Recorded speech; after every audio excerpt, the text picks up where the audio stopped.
سبيل الدموع سبيل مريح تنهدى يا صاحي كي تستريح وبث Ya, yang sama saya hormati tuan-tuan guru kita, para orang tua, kemudian para jamaah semuanya.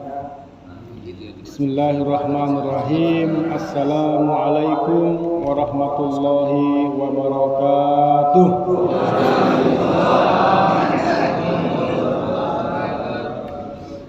Alhamdulillahi rabbil alamin. Assalatu wassalamu ala ashrafil anbiya'i wal mursalin wa ala alihi wa ashabihi ajma'in. Amma ba'du, fa ya rabbi shrah li sadri wa yassir li amri wahlul 'uqdatam min lisani yafqahu qawli. Sekali lagi kita bersyukur kepada Allah Subhanahu wa taala atas nikmat yang Allah berikan kepada kita, sehingga kita masih diberikan keringanan langkah untuk menghadiri majlis ilmu ini.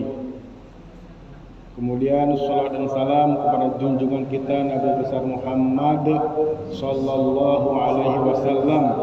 Allahumma shalli ala Muhammad wa ala ali sayyidina Muhammad. Rasulullah sallallahu alaihi wasallam bersabda, Man shallal fajra fi jama'atin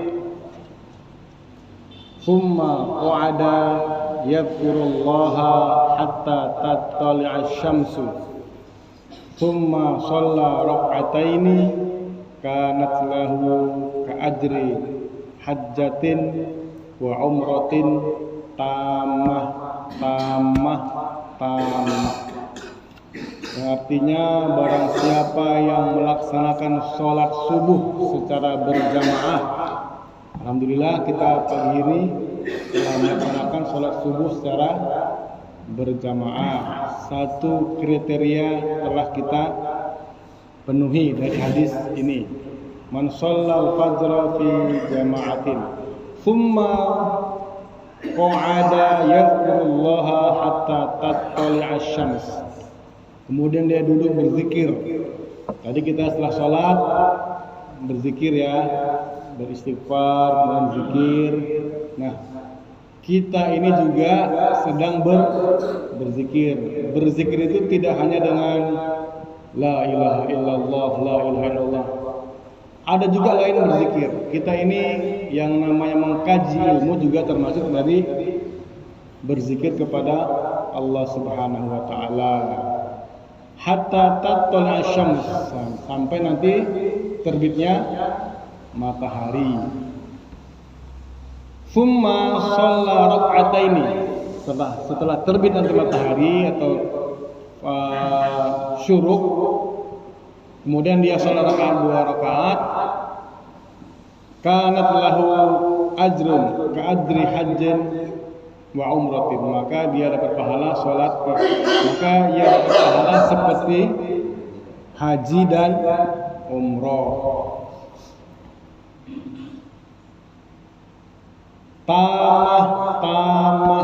Tamah ini disebutkan 3 kali, berarti itu menandakan yang memang betul dapat kalau kita melaksanakannya. Maka pagi hari ini kita berzikir kepada Allah, mengkaji Al-Quran dan Al-Hadis.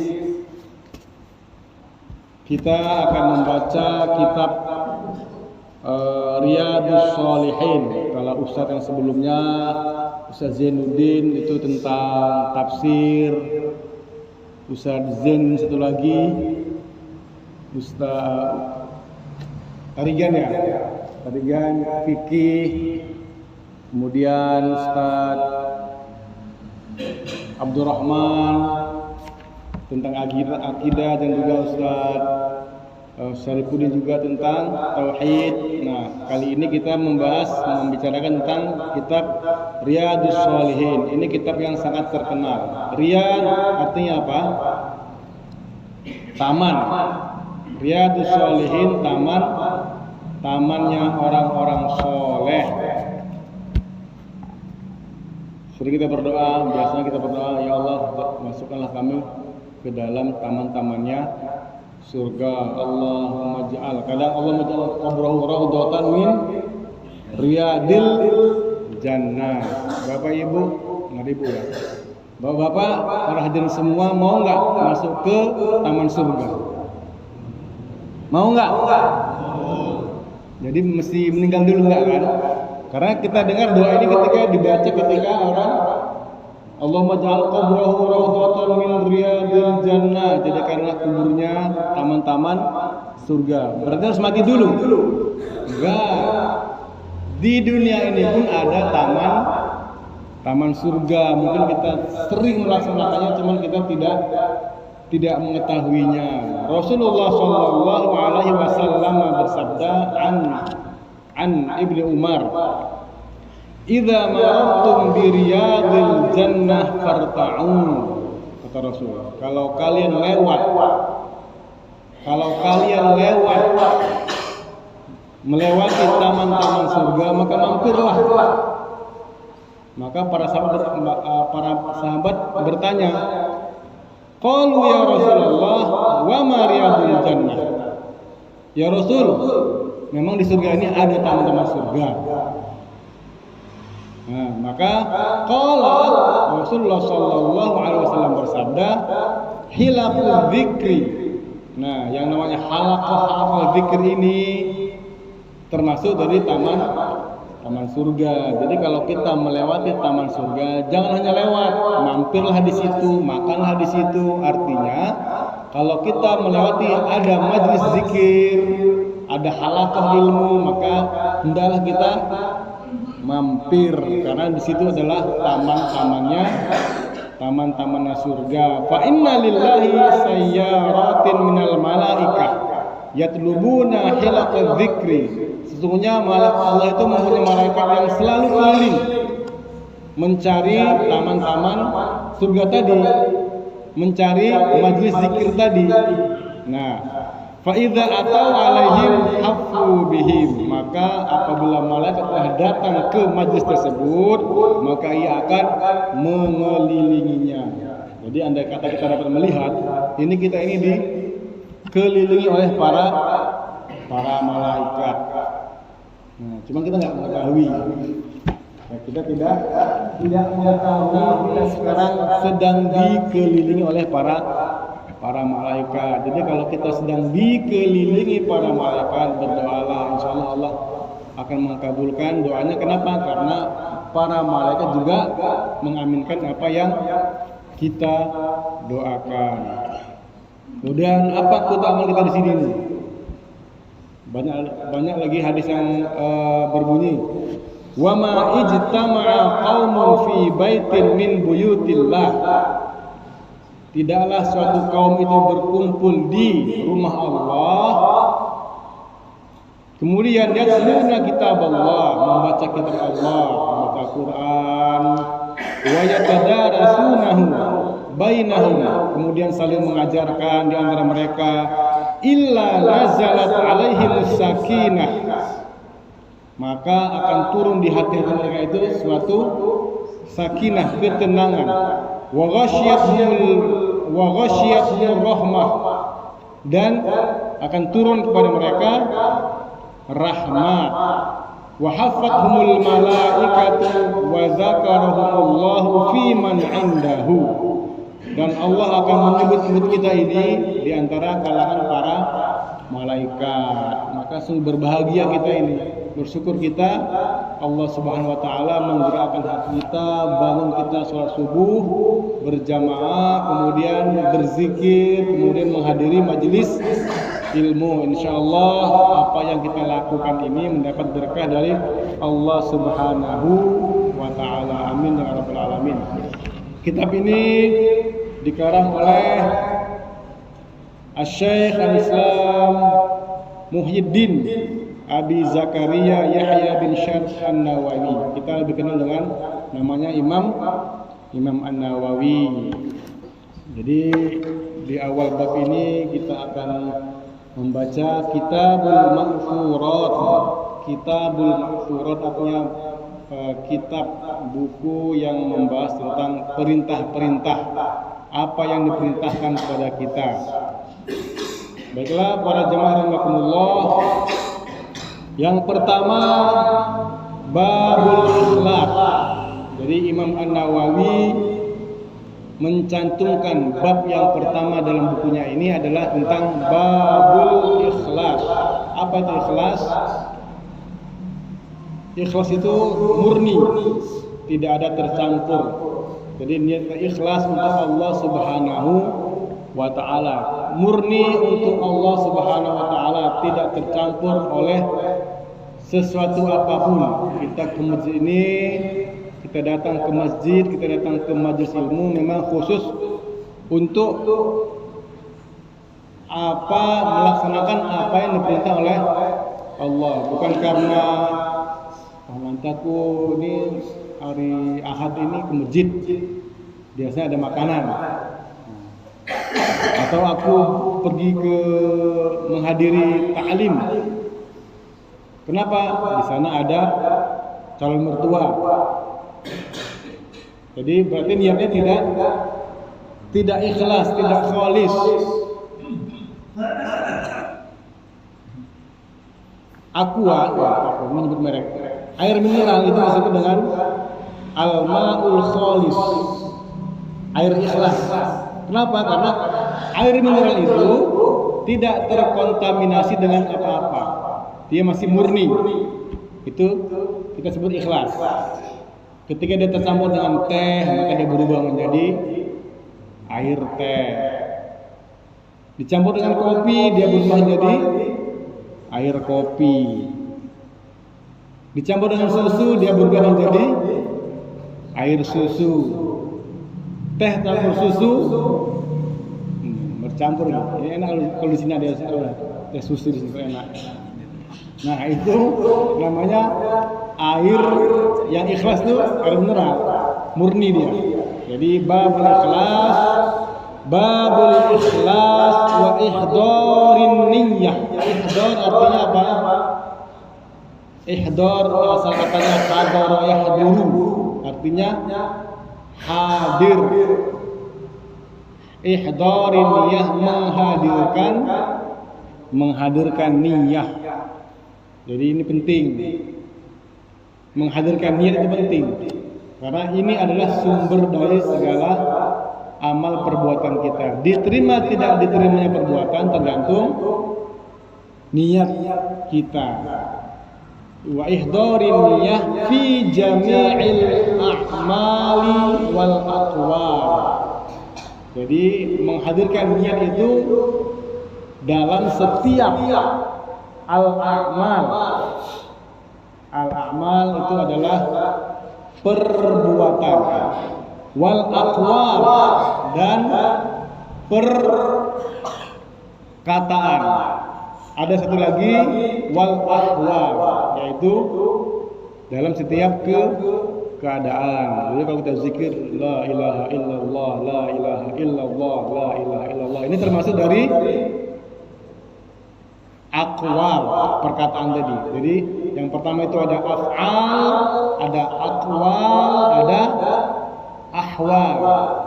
Af'al itu perbuatan, aqwal itu perkataan, sedangkan ahwal itu adalah keadaan. Jadi kalau tadi kita lihat kameramen kita, siapa namanya? Harawi, kalau dia ikhlas tadi, dia apa itu? Membuka kamera segala macam, belum siap. Lama kali gitu. Kalau dia mengetuk, baru mulai udah diceramahi. Timbul rasa ikhlas, padahal dia di awal ikhlas ya kan. Jadi kalau itu surut niatnya, dari perbuatannya itu tidak ikhlas. Jadi kalau tidak ikhlas, tidak ada ganjaran dari Allah Subhanahu wa taala. Jadi wajibnya ihdarin niyyah itu di setiap af'al, kemudian aqwal dan ahwal. Contohnya ahwal gimana? Keadaan. Misalkan kita kena musibah, kemudian kita sabar, tidak menyalahkan Allah, kita bertawakal, itu termasuk daripada hal kita itu menerima dengan takdirnya Allah. Fi jami'il a'mal wal aqwal al-barizati wal khafiyah. Jadi setiap amal perbuatan, kemudian aqwal juga ahwal yang nampak dan yang tidak nampak. Inilah judul pertama dari kitab ini, yaitu Babul Ikhlas wa ihdarin niyyah fi jami'il a'mal wal aqwal al-barizah wal khafiyah. Para jamaah rahmatullah, ikhlas ini penting buat kita. Kenapa? Ini adalah kunci diterima atau tidak diterimanya dari suatu ibadah. Jadi orang ini bukan orang kita, bahkan bukan hanya kita, secara umum bahkan saya. Kalau mau lebih simpel lagi saya. Kadang kita beribadah kepada Allah ini ada 3 tipe. Tipe pertama itu kita beribadah kepada Allah pertama untuk mendapatkan rezeki. Ada di antara kita. Jadi kadang kita sering mengamalkan, kita sering baca surah Al-Waqiah, kemudian kita sering kita sholat duha. Kenapa? Supaya Allah mendatangkan rezeki yang banyak. Kita membaca surah Al-Waqiah setelah subuh supaya rezeki kita lancar. Boleh nggak itu? Boleh. Kenapa boleh? Karena ada tuntunan dari Rasulullah SAW. Banyak, kalau kita banyak hadis itu banyak.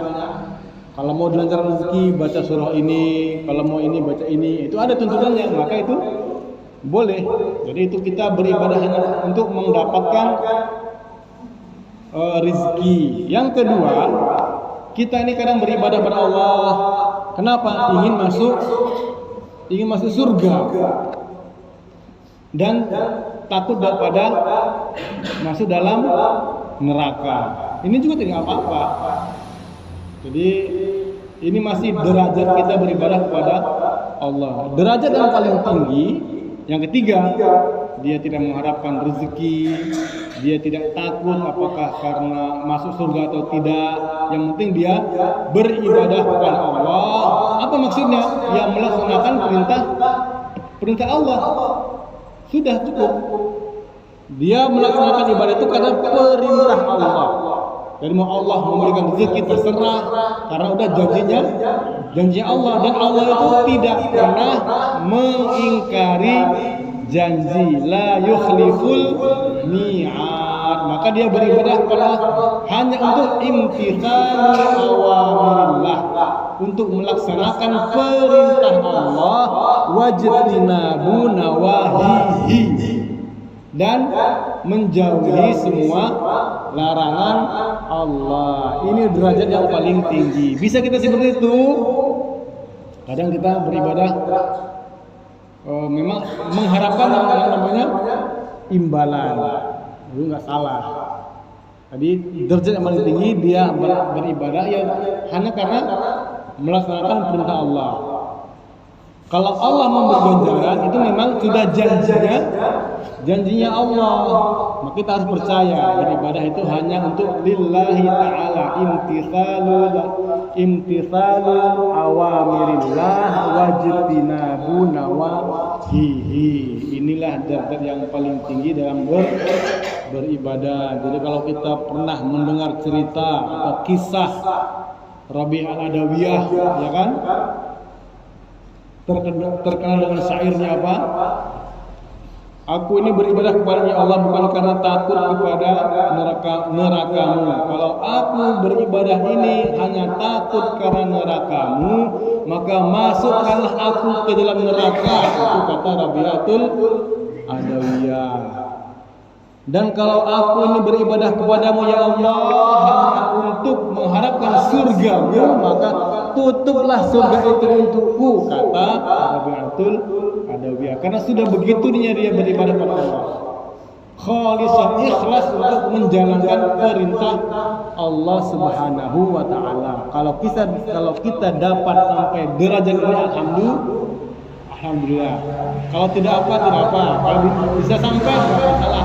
Kita masih derajat yang kedua, yaitu takut pada surga Allah, yaitu takut kepada nerakanya Allah dan mengharap daripada surga Allah. Ataupun kita beribadah ini supaya Allah mendatangkan rezekinya kepada kita. Itu tidak salah. Ma'asyiral muslimin jamaah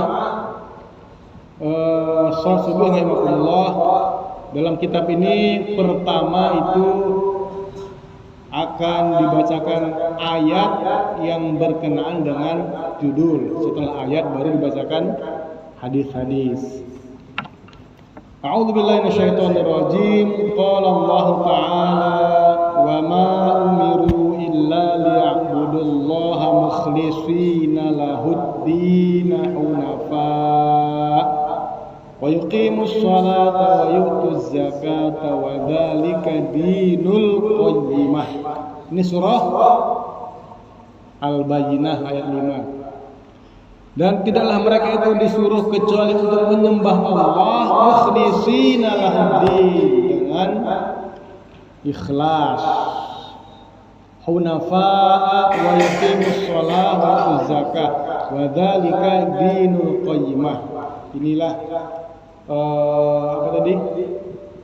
ayat yang pertama yang berkenaan dengan topik kita, yaitu tentang ikhlas. Kemudian qala Allah Ta'ala la yanalallaha luhumuha wala dimahuha walakin yanaluhut taqwa minkum. Ini biasa kita dengar ayat ini ketika hari raya Idul Kurban. Allah, jadi yang kalian sembelih itu onta, lembu, tidak sampai kepada Allah itu yang namanya dagingnya, darahnya. La yanalallaha luhumuha wala dimahuha. Enggak sampai. Dulu orang-orang sebelum Islam itu, orang-orang Quraisy, mereka berkorban itu melumuri Ka'bah itu dengan darah-darah sembelihan mereka. Allah berfirman, maka turun ayat ini tidak sampai kepada Allah itu. Jadi kalau kita berkorban, yang sampai kepada Allah itu apa? Walakin yanaluhu taqwa minkum. Takwa itulah yang sampai kepada Allah. Ini di mana takwa itu? Takwa itu di hahuna, kata Rasul, di hati kita, dan itu tidak ada yang tahu.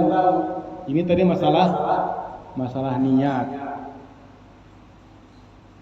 Jadi sekali lagi tergantung diterimanya amal kita atau tidak, tergantung yang namanya niat kita.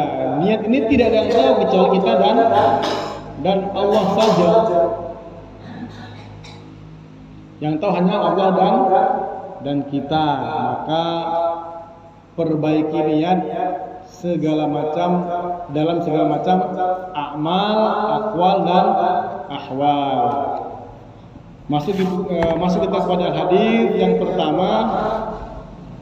Wa an Amiril Mu'minin Abi Hafsin Umar bin Khattab. Jadi hadis ini dari Umar bin Khattab bin Abdul Uzza ibnu Rayah ibnu Abdullah bin Qard bin Rizah bin Adi bin Ka'ab bin Lu'ay bin Ghalib al-Quraisy al-Adawi radhiyallahu anhu. Jadi orang-orang inilah tadi yang istilahnya yang meriwayatkan hadis. Qala sami'tu Rasulullah sallallahu alaihi wasallam yaqul.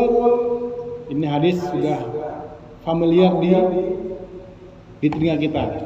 Innamal a'malu binniyat. Sesungguhnya amal perbuatan itu tergantung dari niatnya. Innamal a'malu binniyat.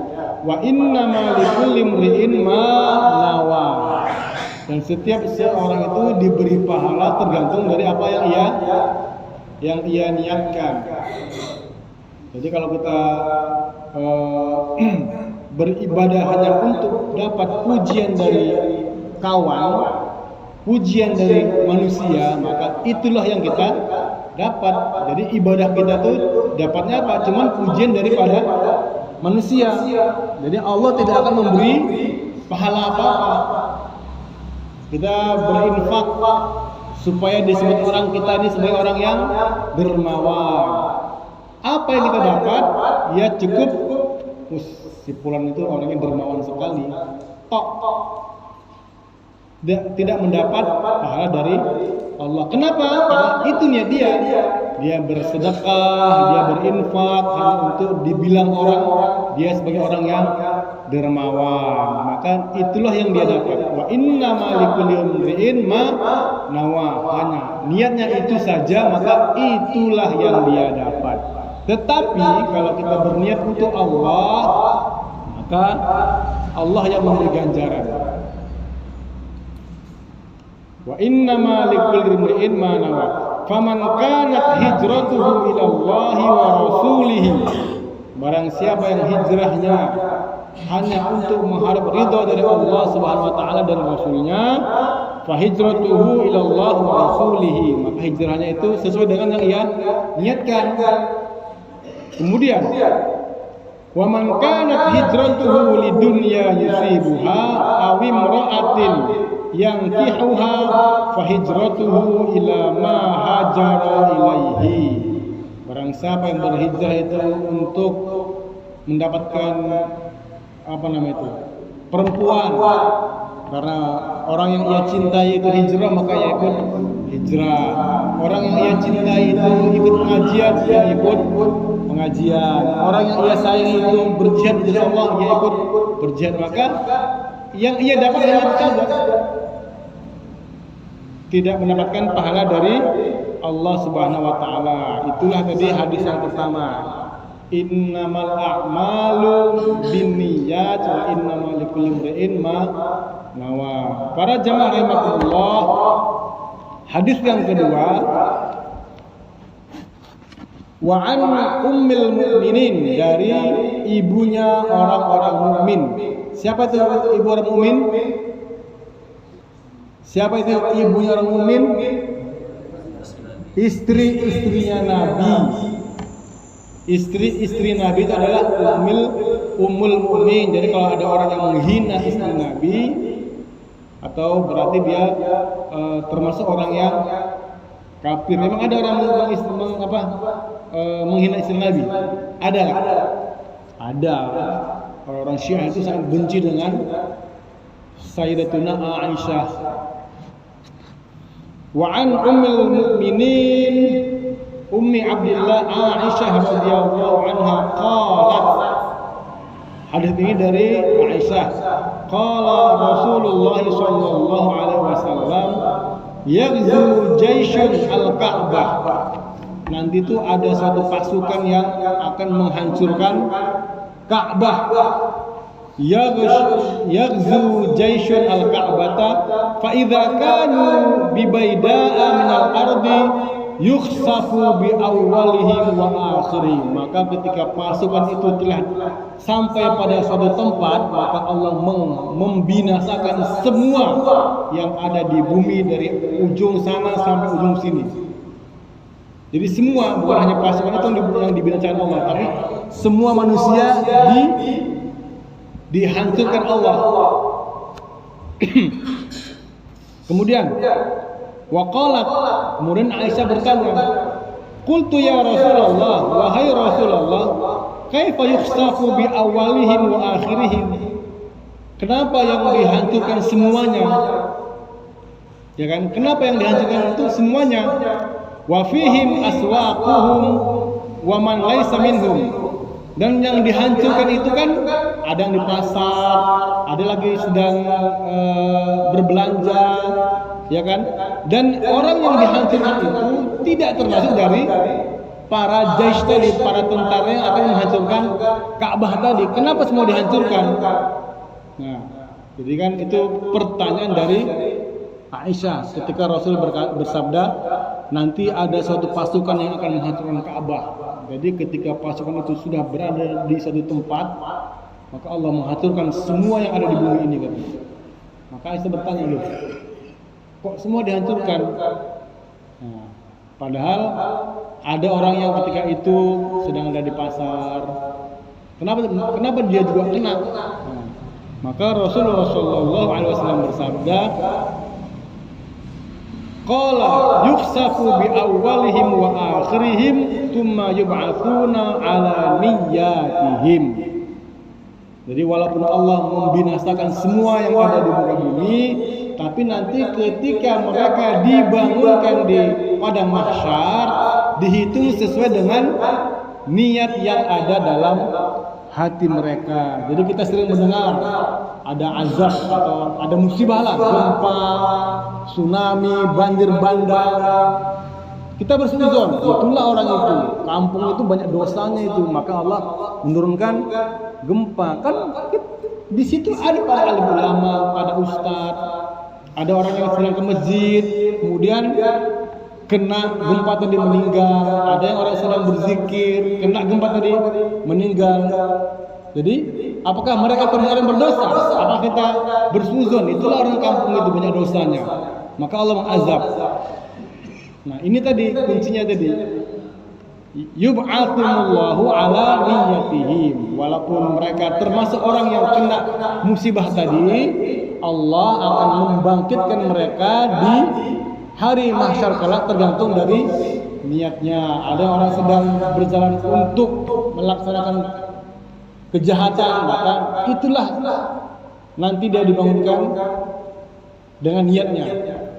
Ada yang tadi kena gempa meninggal, sebelum gempa dia melaksanakan maksiat, sebelum gempa dia melaksanakan perbuatan yang dimurkai Allah, maka itulah akhir dari niat dia tadi. Maka di sini pentingnya kita tajdidun niyah, memperbaiki, memperbaharui niat kapan saja. Kita keluar masjid ini, kita niat juga yang baik-baik, sehingga nanti kalau kita keluar mendapat musibah, maka Allah telah mencatat niat kita dari niat yang baik. Nah, para jamaah rahmatullah, cukup dulu hadis kedua ini karena mata sudah tertuju ke samping terus ini. Udah sampai daripada sedekah dan infak dari kita semua. Semoga nanti itu menjadi amal jariah bagi mereka yang berinfak sedekah. Cukup ini saja yang dapat saya sampaikan. Insyaallah minggu depan di lain kesempatan kita sambung kembali pada hadis yang selanjutnya. Dalam buku ini ada 1800 sekian hadis. Jadi kalau setiap hari jatah saya kan seminggu paling sebulan sekali. Jadi insyaallah entah tahun berapa tamatnya ini ya kan. Entah tahun berapa tamatnya. Yang penting niat kita tetap menyampaikan apa yang ada dalam hadis ini. Baiklah, sama-sama kita tutup pengajian ini dengan melafazkan hamdalah, alhamdulillahirabbil alamin, al-'afwu minkum. Kita tutup dengan kifaratul majlis. Subhanallah bihamdik, wa asyhadu an la ilaha illa anta wa astaghfiruka. Assalamualaikum warahmatullahi wabarakatuh. Waalaikumsalam warahmatullahi wabarakatuh.